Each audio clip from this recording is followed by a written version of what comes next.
Hello বন্ধুরা, আমরা ইতোমধ্যে বান্দরবন এবং রাঙ্গামাটি সম্পর্কে জেনেছি। এই পাঠে আমরা আরেকটি গুরুত্বপূর্ণ পাহাড়ি দর্শনীয় স্থান সম্পর্কে জানব। এইখানে তোমরা চারটি ভিন্ন ভিন্ন জায়গার ছবি দেখতে পাচ্ছ এবং তোমরা যারা বাংলাদেশের উত্তর পূর্বাঞ্চলে থাকো তারা হয়তো এই ছবিগুলোর সাথে অনেক বেশি পরিচিত থাকবে। প্রথম ছবিটি হচ্ছে জাফলংয়ে পাথর তোলার ছবি এবং এখানে দেখতে পাচ্ছ নৌকায় কতগুলো মানুষ পাথর তুলছে নদী থেকে, এবং এই দৃশ্যটি বাংলাদেশের জাফলংয়ের আশেপাশে তোমরা যারা থাকো তাদের কাছে খুবই পরিচিত দৃশ্য। এরপরে তোমরা দেখতে পাচ্ছ তামাবিল বর্ডারের দৃশ্য। এটি হচ্ছে বাংলাদেশ এবং ভারতের সীমান্ত এলাকা, এবং এই সীমান্তে তোমরা ওই পাশে ভারতীয় পতাকা দেখতে পাচ্ছ, ওটা হচ্ছে ভারত, এবং এই লেখাটির এই পাশে আমাদের বাংলাদেশ অবস্থিত।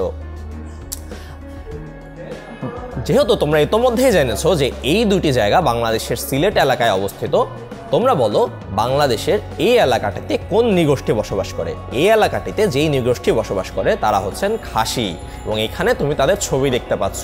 এবং সব শেষে আরেকটি ছবিতে তোমরা একটি সুন্দর ব্রিজ দেখতে পাচ্ছ, যেটি তোমরা জাফলংয়ে গেলে দেখতে পাবে। এবং এই ব্রিজটি ভারতের অভ্যন্তরে, এবং এই ব্রিজটি দেখার জন্য অনেকেই সেখানে গিয়ে থাকেন এবং এর আশেপাশে অনেক নৈসর্গিক সৌন্দর্য উপভোগ করেন। এখন আমরা জেনে নিই জাফলং সম্পর্কে কিছু গুরুত্বপূর্ণ তথ্য। জাফলং সিলেট বিভাগের উত্তরে হিমালয় পাহাড়ের পাদদেশে জাফলং অবস্থিত। এখানে খাসি ক্ষুদ্র নৃগোষ্ঠীর আবাসস্থল। এখানে মারি নদী থেকে বয়ে আসে অনেক পাহাড়ি পাথর। একটু আগে তোমরা এই পাথরগুলোর আহরণী দেখছিলে, এবং এই পাহাড়ি পাথর স্থানীয় লোকজন সংগ্রহ করে ও বিক্রি করে জীবিকা নির্বাহ করে। পাথর দিয়ে কিন্তু আমাদের অনেক কাজ করতে হয়, এবং তারা এই পাথরগুলো সংগ্রহ করে বিক্রি করে তাদের জীবিকা নির্বাহ করেন। এবং জাফলং পাহাড় ঘেরা এক সবুজ বন, যা প্রাকৃতিক সৌন্দর্যের লীলাভূমি। এইখানে তোমরা পাহাড় ঘেরা জাফলংয়ের একটি ছবি দেখতে পাচ্ছ। তোমরা যারা সেখানে গিয়েছো তারা অনেকেই জানো যে এই জায়গাটি আসলে কতটুকু সুন্দর, এবং এই কারণে এটিকে বলা হয় বাংলাদেশের অন্যতম একটি দর্শনীয় স্থান।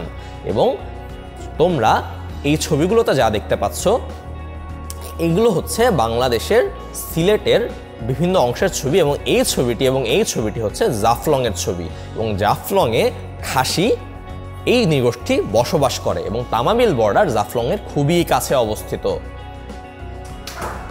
সুতরাং এই পাঠ থেকে আমরা যেই গুরুত্বপূর্ণ তথ্যগুলো পেলাম সেটা হচ্ছে জাফলং হিমালয়ের পাদদেশে অবস্থিত।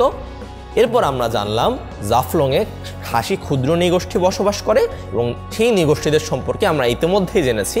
এবং জাফলং দিয়ে যেই নদী বয়ে যায় সেটি ছিল মারি নদী, এবং সেই নদী থেকে বয়ে আসে অনেক পাথর। সেই পাথর সংগ্রহ করে জাফলংয়ের স্থানীয় লোকজন জীবিকা নির্বাহ করেন। এবং এটিও আমরা জেনেছি যে জাফলং পাহাড় ঘেরা একটি প্রাকৃতিক সৌন্দর্যের লীলাভূমি, অর্থাৎ অনেক সুন্দর স্থান, যেমনটি তোমরা এই ছবিটিতে দেখতে পাচ্ছ।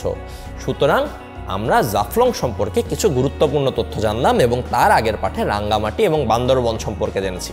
পরবর্তী পাঠে আমরা এগুলো নিয়ে কিছু অনুশীলন করে নেব। আজ এ পর্যন্তই, দেখা হচ্ছে পরবর্তী ভিডিওতে, অর্থাৎ অনুশীলনে।